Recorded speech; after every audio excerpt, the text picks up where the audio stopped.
오늘 사도행전 29장 쓰기 네 번째 시간입니다. 우리 예루살렘 교회에서 이제 드디어 안디옥이라는 예상하지 못했던 이방인 지역, 그러나 하나님의 섭리와 계획 가운데 로마 대제국의 3대 도시 안에 들어가 있던 안디옥이라는 그곳에 부흥이 일어납니다. 그래서 전혀 선교라는 개념이 없던 그런 시대에 하나님께서는 안디옥 교회를 통해서 세계 선교를 이루어가게 되죠. 물론 하나님께서 또 구약의 천지 만물을 창조하시면서부터 또 이제 곳곳에 세계 선교를 말씀을 하고 있고요. 우리 예수님께서도 지상 대임령인 마태복음 28장 18절 이하 모든 민족으로 제자를 삼으라고 하셨고, 또 사도행전 1장 8절 성령님이 임하기 전에 땅끝까지 예루살렘 모든 유대 사마리아와 땅끝까지 이르러 정인이 되라고 말씀했죠. 그 일을 이루시는 과정에서 사명을 감당하지 못하던 예루살렘 교회에서 하나님은 다시 안디옥이라는 교회를 일으켜줍니다. 여러분, 개인이든 가정이든 교회든 나라와 민족이든 사명을 감당하지 못하면 하나님께서 촛대를 옮기실 수가 있어요. 하나님께서 주신 사명은 빼앗기지 말기를 주의 이름으로 축복합니다. 자, 오늘 안디옥에서 시작된 세계 선교나 영혼 구원의 사역의 특징을 보면요, 홀로 사역이 아닌 함께 사역입니다. 한마디로 말하면 팀 사역이에요. 예수님께서 제자들을 파송하실 때도 보면 마가복음 6장 7절에 보면 둘씩 전도할 때 보내시다 그랬죠. 오늘도 사도행전 13장 1절에도 보면 5명의 아주 대단한 목회자들이 안디옥 교회 사역에 배경도 다르고 지역도 다르고 인종도 다르고 성장했던 문화도 다른데 그들이 함께 한 교회에서 팀 스피릿을 가지고 사역을 함께 하는 것을 보게 됩니다. 저희 교회 올해 표도 더불어 일어나 약속의 땅으로, 이 더불어 일어난다는 데서 하나님께서 강한 마음을 주셨어요. 혼자가 아닌 함께 더불어 주님의 영광을 드러내기를 주의 이름으로 축복합니다. 자, 성령님께서 시작한 안디옥 교회 사역에 파송할 때도 보면 바울과 바나바를 파송했고요. 두 번째는 2차 세계 선교 여행 때는 또 바울과 실라, 또 바나바와 마가 이렇게 파송이 됩니다. 빌립 안수 집사를 통해서 사도행전 8장에 보면 사마리아 지역에 전도가 되어서 많은 영혼들이 주님 앞에 들어와서 갑자기 큰 교회가 생겨졌습니다. 그 교회를 더 규모 있고 은혜가 충만하고 또 질서 있는 성숙한 교회로 삼기 위해서 하나님께서 예루살렘 교회를 통해서 파송한 목회자가 이 베드로와 요한입니다. 그래서 베드로와 요한의 안수를 통해서 그 사마리아 교회에 큰 성령의 은혜가 임하고 성령 세대가 임하게 되죠. 이처럼요, 이 팀 사역은 신약 시대만이 아니에요. 하나님께서 천지 만물을 창조할 때도 이미 창조하실 때도 마태복음 창세기 1장 26절에 보면 사람을 만들 때 보면요, 하나님이 이르시되 우리의 형상을 따라, 우리라고 표현이 세 번이 됐어요. 우리의 형상을 따라 우리의 모형대로 우리가 사람을 만들고 이렇게 돼 있어요. 여기서 우리는 삼위일체 하나님이죠. 성부 하나님, 성자 하나님, 성령 하나님이 함께 창조 사역의 조화를 이루면서 팀 사역을 하셨던 것을 우리가 알 수 있게 됩니다. 그리고 이제 하나님께서 인간이 존재하기 전에는 말씀으로 빛이 있으라 하니까 빛이 있었죠. 그리고 낮과 밤이 있으니까 낮과 밤이 있었고요. 모든 생물들까지도 그렇게 만드셨는데 마지막으로 사람을 만든 이후에는 하나님은 혼자 일하지를 않으셨어요. 사람을 만든 이후에는 자, 이 이스라엘 민족이 3년 반 동안 비가 안 왔는데 그 비가 안 온 그 땅에 하늘의 문을 열어서 비를 주고자 할 때도 하나님은 엘리야라는 걸출한 선지자를 갈멜산 꼭대기로 올라가서 한 번이 아닌 7번까지 처절한 기도를 하게 하신 거죠. 그래서 엘리야의 기도와 함께 하나님은 하늘의 문을 여신 겁니다. 이런 일들이요 굉장히 구약 성경, 신약 성경에서 계속되고 있습니다. 만약에 사람이 없이 하나님께서 일을 하신다면 우리는 전도할 필요도 없어요. 외국에 선교사를 보낼 필요도 없고 선교하러 갈 필요도 없습니다. 이웃의 사람들에게 전도할 필요도 없어요. 하나님이 다 하시면 되잖아요. 근데 하나님은 사람을 만들고 나서부터는 세계를 선교할 때 너희가 가서 그럽니다. 또 어떤 문제를 기적을 이루실 때도 믿음의 사람들의 기도와 함께 하나님은 모든 교회를 부흥시키길 원해요. 그것이 하나님 아버지의 뜻입니다. 근데 단 조건이 있습니다. 거기에 있는 구성원들이 기도할 때 하나님은 모든 사람들의 영혼육을 치유하기를 원하십니다. 또 복을 주기를 원하세요. 무엇과 함께? 그들의 간절한 손과 기도와 함께라는 거예요. 이게 하나님이 일하시는 방법입니다. 그래서 여러분 우리가 혼자가 아니고요 함께 한다는 것은 굉장히 중요한 거예요. 하나님이 일하시는 방법은 더불어 함께 팀으로 일을 하시는 거죠. 그래서 전도서 4장 9절에서 12절까지 보면 두 사람이 한 사람보다 나음은 그들이 수고함으로 좋은 상을 얻을 것이라. 두 사람이 마음이 맞든 안 맞든 잘 조화를 이루고 그 일을 하면 하나님께서 좋은 상을 얻게 해 주시겠다.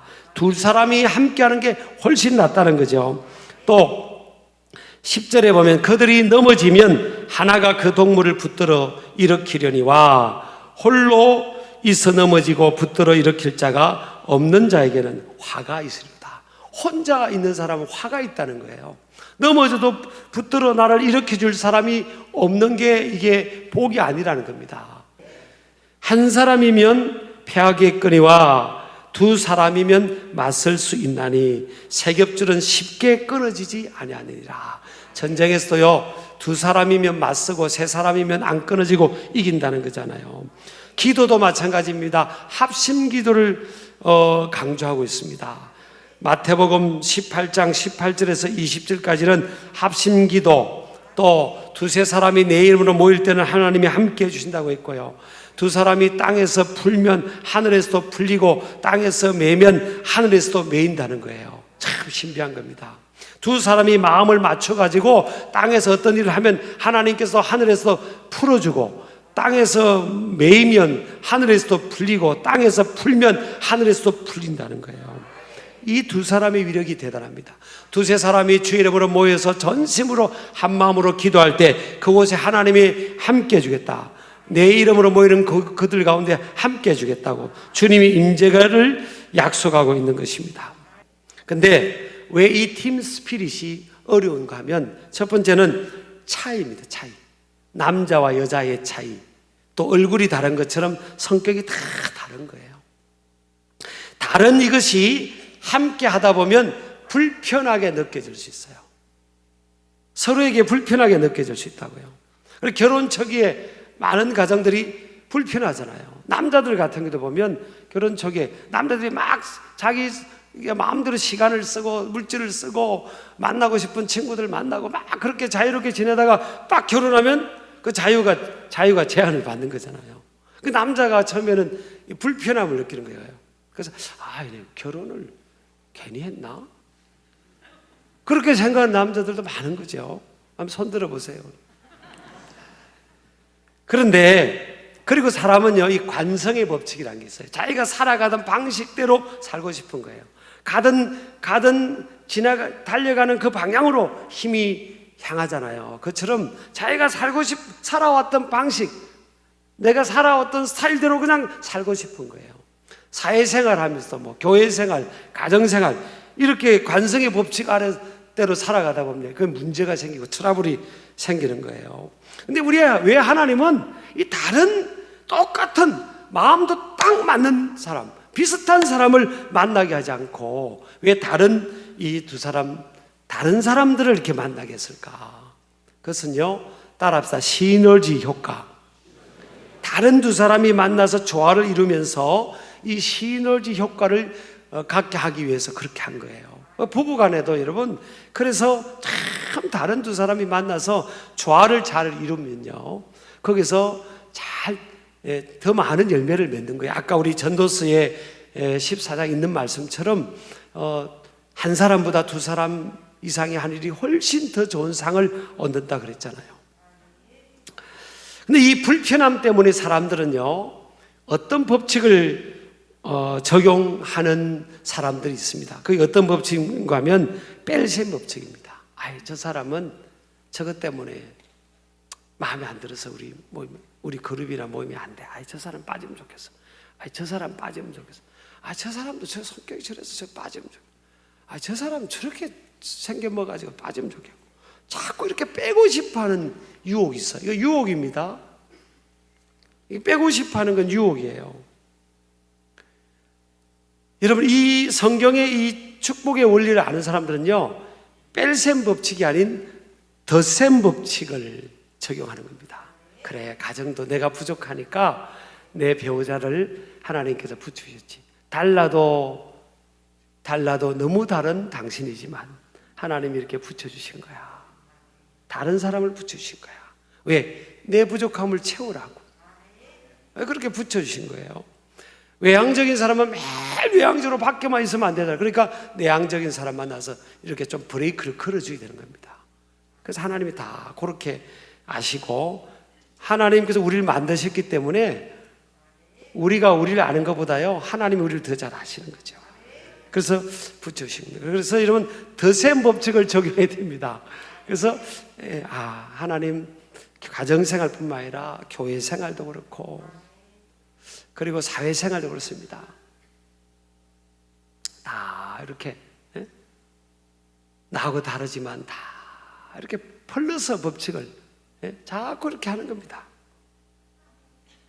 당장은 부족해도요, 다윗이 그랬잖아요. 다 이렇게 한 겁니다. 이렇게 하니까 나중에 다윗이 그 사람들 도움을 받았잖아요. 그래서 이 교회도 보면요, 교회 생활도 보면, 오늘 우리 사도행전 29장을 쓰는 것은 교회 중심인데, 교회가 보면요, 소우주 아닙니까? 지금 갓 태어나서 이제 새로미 축복기도, 영아 축복기도를 받는 이 영아부터요, 저기 노년까지 지금 나이 다양한 연령의 사람들이 이렇게 모이게 되는 겁니다.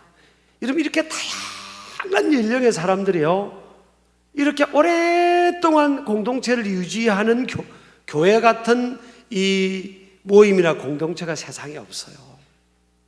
이렇게 오래 끌어가기가 쉽지 않아요. 그리고 세상의 모임들은 특정한 목적, 특정한 연령들이 주로 모이는 거잖아요.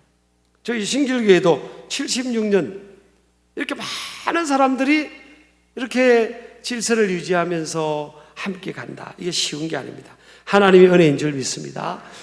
자, 그런데 이 팀 스피릿이 어려운 이유가 첫 번째는 차이 때문이죠. 차이가 불편함을 주니까. 그래서 여러분, 불편함을 주는 것을 부정적으로 보면 안 됩니다. 저 사람이 우리 공동체 오면서 그룹이 오면서 불편하다. 이게 부정적으로만 볼 필요 없어요. 이걸 잘 저 사람을 품으면 오히려 우리 공동체는 시너지가 있을 거다. 그렇게 생각하는 거죠. 두 번째는요, 죄성입니다. 죄성. 이 인간에게는요, 이 조화, 하나됨, 더불어 함께를 깨뜨리는 가장 우리가 경계해야 될 게 이게 죄성입니다. 이기주의, 자기중심주의, 우월의식, 시기질투, 교만, 이런 것들이 하나됨을 깨뜨리는 거예요. 하나님을 떠난 인간은요, 언제 어디서나 다툼과 분쟁이 끊이지 않았습니다. 함께, 팀, 이것들을 깨뜨리는 그런 요소입니다. 이런 보세요. 누군가가 나보다 먼저 사회에서 인정을 받았다. 내 친구가, 내 동료가, 내 동기가 인정을 받았다. 그게 기뻐요, 안 기뻐요? 성경에는 보면요, 세례 요한이 자기 제자들이 예수님을 따라가는 것을 기뻐했다고 그랬어요. 그래서 우리 예수님께서 여자가 난 자 중에 제일 큰 자가 세례 요한이라 그랬잖아요.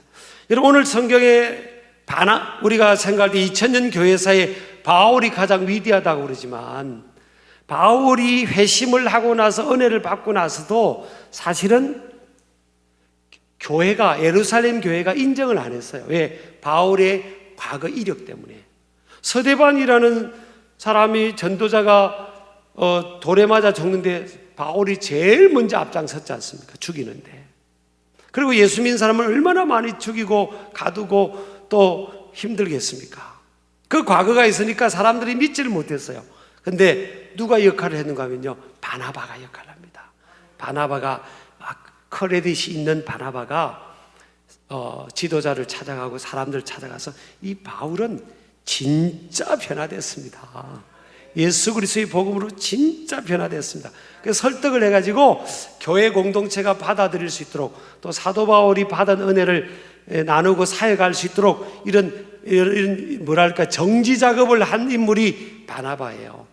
또 세계의 중심이 된 안디옥 교회로 바울이 와서 사역할 수 있도록 바울을 설득해서 이끌어온, 그래서 빌드업을 시킨다죠. 빌드업, 이렇게 우리가 높여준다 하잖아요. 세워주는 그런 역할을 하는 사람이 또 바나바입니다. 저는 하나님이 보실 때 누가 높을까? 저는 하나님이 보실 때요, 어쩌면 바나바가 더 높을 수 있습니다. 바나바가 없는 바울은 없거든요. 바울이 없는 바나바는 있었죠. 근데 바나바가 없는 바울은 존재할 수가 없었던 거예요.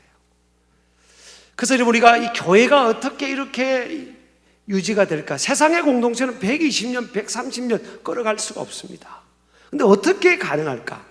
이 안에요, 예수 그리스도의 영이 역사하고 예수님의 마음을 품은 사람들이 역사 현장 속에 있었기 때문에, 바나바 같은 역할을 한 사람들이 있었기 때문이거든요.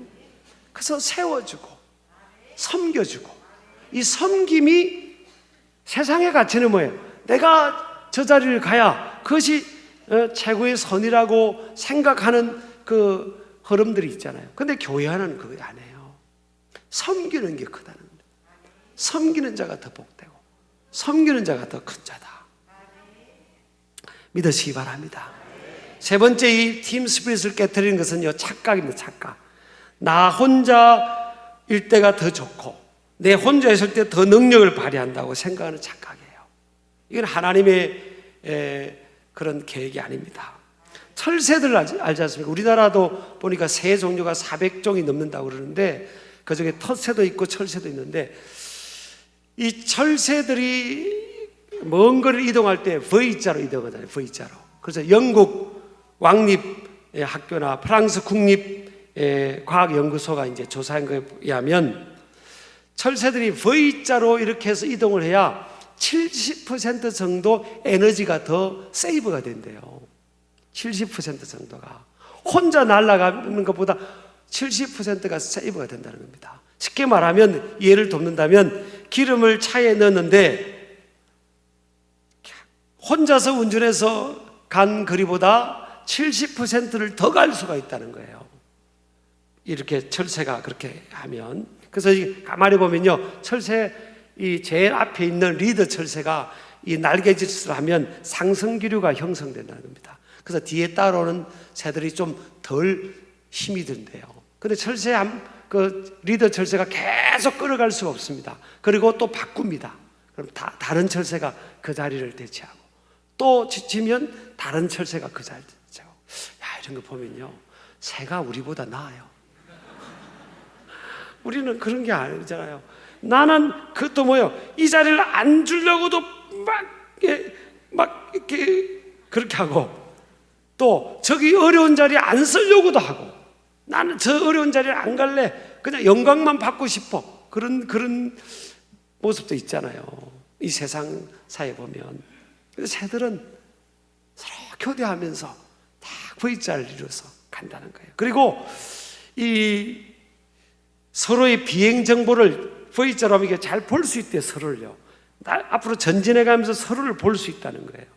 그러면서 정보도 공유하면서 그렇게 날아간다는 겁니다. 아, 참, 제가 그걸 이게 좀 읽으면서, 야, 이게 참 새가 우리보다 낫다. 참, 그러죠. 그래서 여러분, 저는 어느 날부터 함께 일하는 게 좋다는 생각을 가져요. 어느 날부터 함께 하는 걸 좋아합니다. 함께 일하고 더불어 일하고, 이게 주님의 방법이고, 그러면 더 조금 느린 것 같아도요, 좀 더 멀리 갈 수 있습니다.